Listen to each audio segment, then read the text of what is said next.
Halo, hai, balik lagi dengan Nur Sabah di sini.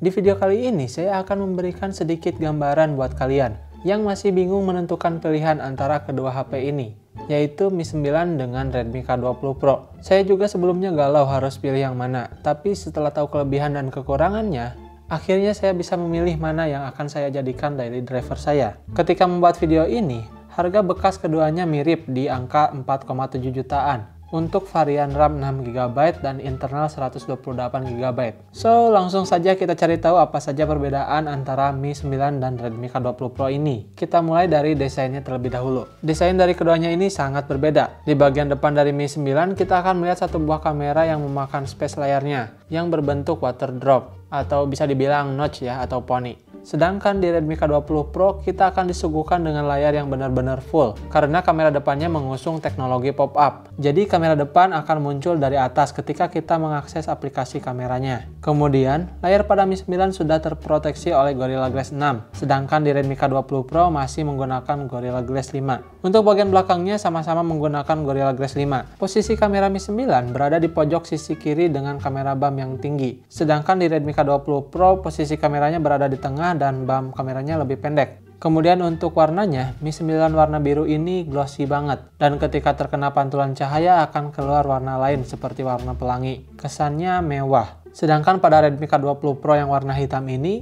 kesannya pria banget dengan adanya aksen karbon. Cuma di sini sayangnya kelihatannya samar-samar karena saya sudah pasangkan garskin yang transparan. Kemudian bagian yang kedua ialah bagian input dan output. Bagian input dan output dari kedua HP ini perbedaannya ada di port audio, IR blaster, dan wireless charging. Untuk port audio, kalian bisa menemukannya di Redmi K20 Pro. Sedangkan IR blaster untuk remote dan wireless charging hanya akan kalian temukan di Mi 9. Oh iya, dan terakhir di Mi 9 juga terdapat tombol tambahan untuk akses Google Apps. Kemudian kita masuk ke bagian baterai. Redmi K20 Pro mempunyai baterai 4000 mAh, sedangkan Mi 9 hanya memakai baterai 3300 mAh, tapi ada tambahan teknologi yaitu tadi, sudah bisa wireless charging sampai 20 watt. Kemudian yang keempat ialah bagian kamera. Meskipun jumlah kameranya sama, yaitu 3 kamera di belakang dan 1 kamera di depan, tapi setup kameranya agak sedikit berbeda. Di bagian belakang untuk lensa utama sama-sama menggunakan sensor Sony IMX586, tapi jarak fokalnya berbeda 1 mm.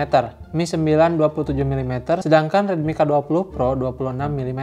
Untuk kamera tele, Mi 9 beresolusi 12 megapiksel dengan f2,2, Redmi K20 Pro 8 megapiksel dengan f2,4, dan ultrawide di Mi 9 beresolusi 16 megapiksel dengan f2,2, sedangkan Redmi K20 Pro 13 megapiksel dengan f2,4. Bagian kamera depan sama-sama 20 megapiksel, tapi punya ukuran sensor dan f yang berbeda. Untuk perbandingan hasil kamera Mi 9 dan Redmi K20 Pro bisa kalian lihat pada sampel berikut. Untuk hasil foto, karakteristiknya menurut saya keduanya mirip.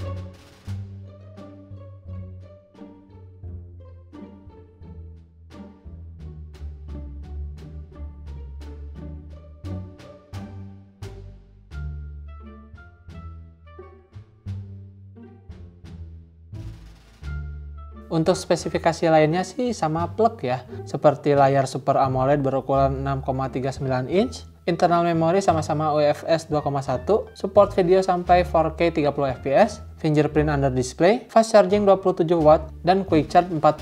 Dari perbedaan dan kesamaan keduanya, saya merasa Redmi K20 Pro lebih cocok buat saya. Layar yang full tanpa adanya notch atau poni memberikan pengalaman yang lebih baik menurut saya. Kemudian pop-up kameranya juga masih terbilang jarang ditemui, jadi masih bisa dibilang anti mainstream. Untuk posisi kamera belakang, sebetulnya saya nggak terlalu bermasalah posisinya mau di mana. Mau di tengah atau di pojok itu terserah. Tapi yang saya kurang suka ialah ketebalan BAM kameranya. Karena jadi harus lebih hati-hati pas nyimpan HP-nya dan harus cari case yang tebal untuk melindungi si kamera. Pilih audio port di Redmi K20 Pro atau remote plus wireless charging di Mi 9. Untuk kebutuhan saya saat ini, saya pilih port audio. Karena kadang saya masih suka ngecas HP sambil colokin earphone. Dan tombol dedicated untuk aplikasi Google di Mi 9 buat saya malah agak jadi sedikit mengganggu karena saya nggak pernah pakai juga. Kemudian soal baterai, saya masih lebih butuh baterai yang lebih besar dibandingkan teknologi wireless charging. Perbedaan baterai 4000 mAh dengan 3300 mAh terlihat ketika selesai satu kali tes benchmark Antutu. Di Redmi K20 20 Pro hanya berkurang 4% dan di Mi 9 berkurang sampai 9%. Jadi lumayan berasa banget. Untuk kamera hasilnya sih mirip ya seperti tadi dijelaskan. Tapi di beberapa kondisi saya lebih suka hasil dari Mi 9. Tapi karena kebutuhan saya sekarang udah jarang foto-foto, maka saya tetap pilih Redmi K20 Pro. Jadi jika kebutuhan kalian hampir sama dengan saya akan sarankan Redmi K20 Pro. Tapi bukan berarti Mi 9 jelek loh. Buat kalian yang kebutuhannya berbeda seperti butuh tampilan yang lebih mewah, fast wireless charging, dan butuh remote all-in-one buat AC, TV, dan elektronik lainnya, Mi 9 ini saya rasa bakalan lebih worth it. Dan segitu aja untuk video kali ini. Jangan lupa like video ini jika kalian suka, dislike kalau kalian gak suka, tapi kalau boleh sih jangan dislike. Komen aja di bawah dan kasih saran atau kritikan yang membangun. Dan sampai jumpa di video selanjutnya. Bye!